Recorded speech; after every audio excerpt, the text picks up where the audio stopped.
We welcome to the show the University of Colorado head football coach Karl Dorrell on the Fireball Hotline. Coach, how are you?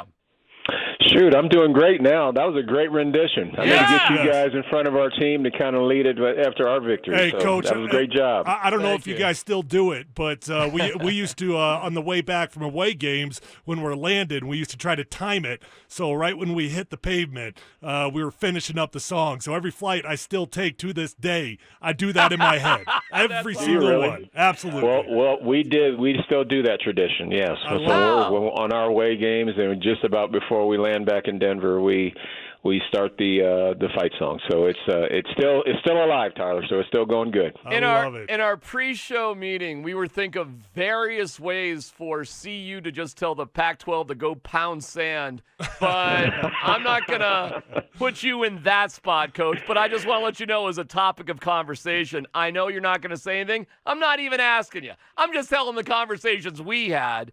I'll ask you, what is the latest? What can you tell us about what's coming up here this weekend? Really, it's still the same as it was yesterday. So we had practice today, and we're making preparations to play Oregon, just because of, the way the conference has set us up is that we're the backup for USC. And so we're going to be practicing. We practice today. We're going to practice tomorrow. I think the deadline is tomorrow for them to tell us whether it's a go with the original plan or some issue has come up and then we get elevated. So we are, we're in that I say code red mode. We're preparing as if we're playing, but we're waiting to hear. So that's kind of where we're at too. You guys did choose to not play a non-conference game, though, this weekend. What went into that? Well, it's really because of this decision making and the timeliness of it.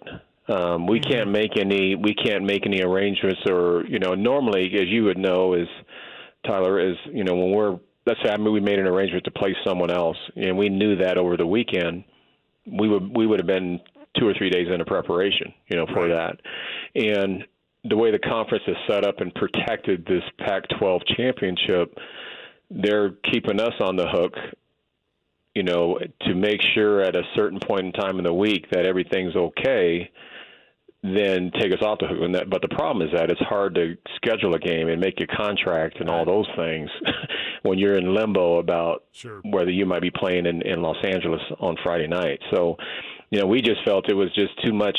It would have been too many irons in the fire. Let me just put it that way. Too many irons in the fire of possibilities of things that could happen that may not happen and vice versa. So, we just felt it was the best interest for our players not to put them in that kind of situation, even though we've already done that already with the San Diego State game. Right. And again, Coach, because I'm not asking you this, but in the pound sand conversation we had before the show, had you not been committed to being in L.A., obviously a game against CSU would look pretty appetizing, considering you've already played a Mountain West opponent, and CSU's available as well.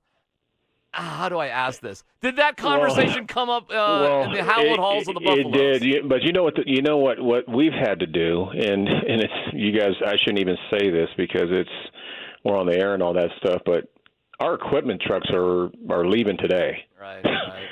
You see what I mean? Yeah, So I get it. we're kind of all in on whether we're playing this weekend in Los Angeles. Or if not, then that's the reason. There's so many different things that goes into this, and in terms of planning, preparation, contracts, all that stuff. So, but as of today, we're sending equipment to Los Angeles for we're sending things as if we're playing. So that's why it's such a tough scenario to try to invite 2 or 3 things and have those type of irons in the fire. It just doesn't make sense. It doesn't work out given our situation right now. Well, Coach, I just got to tell you, man, I mean, holy cow, has this been fun. It's been so awesome to see this transformation and what the challenges that you have had from the abbreviated offseason to starting the season late. You've had games canceled. I wish we could have watched more football, but man, has it been fun. And I want to go back. Just Sam Neuer is that's such an amazing story to me. What in the world did you see that you asked a guy who was thinking about transferring for his final year, and he played safety last year, but you saw something that you're like, no, I want you to stay around here to play quarterback. How did you see that? Well, I mean, that was something that was a great suggestion by Darren Shiverini. He's been around Sam for his 3 or 4 years here.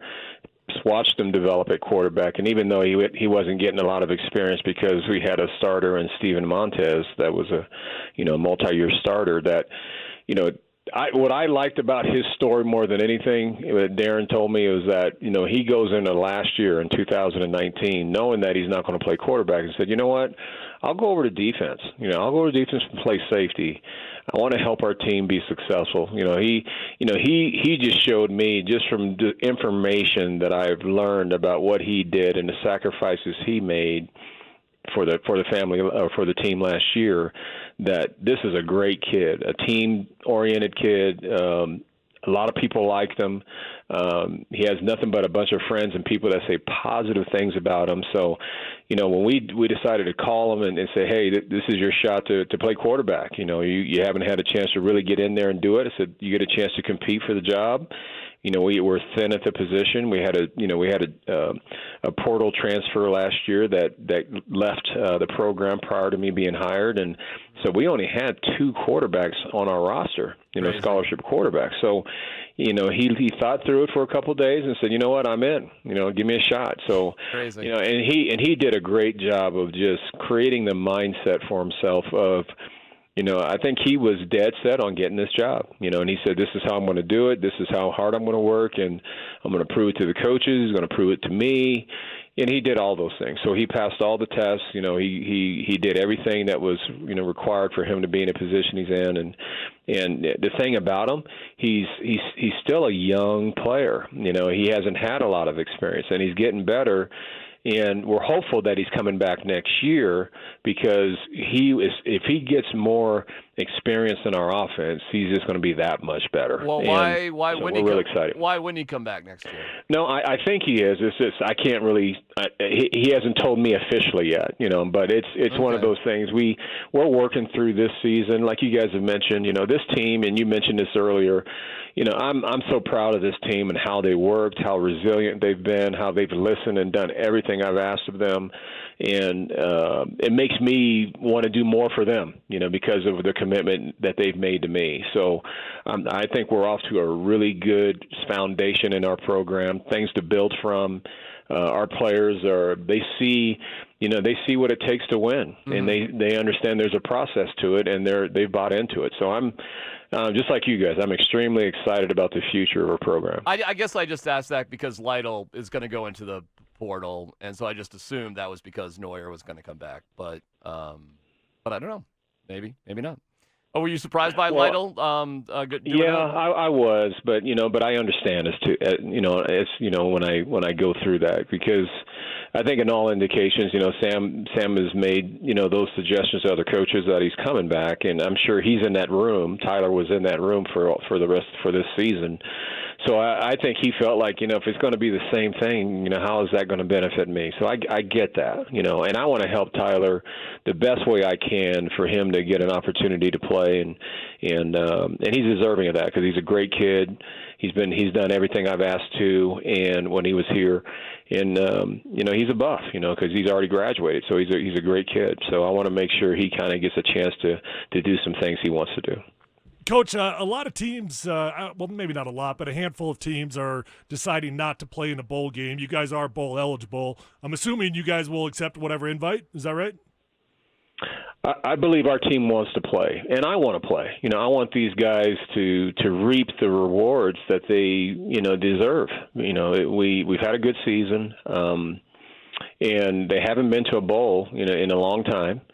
So I think it's deserving of them for their efforts and hard work and things that they've done in such a short period of time, for them to have a little bit of something that's really they haven't been able to experience in a while. So I'm excited for them, and I really am. I'm excited for all of us, just because you mentioned at the top of the show, there's been a lot of just chaos since I first arrived, here on campus, and I try to handle every situation that as I could, one at a time, and not panic about it. And in a lot of ways, I think they appreciated my demeanor and how I handled it, and I think it helped them, have that resolve to kind of handle situations well, from their own right.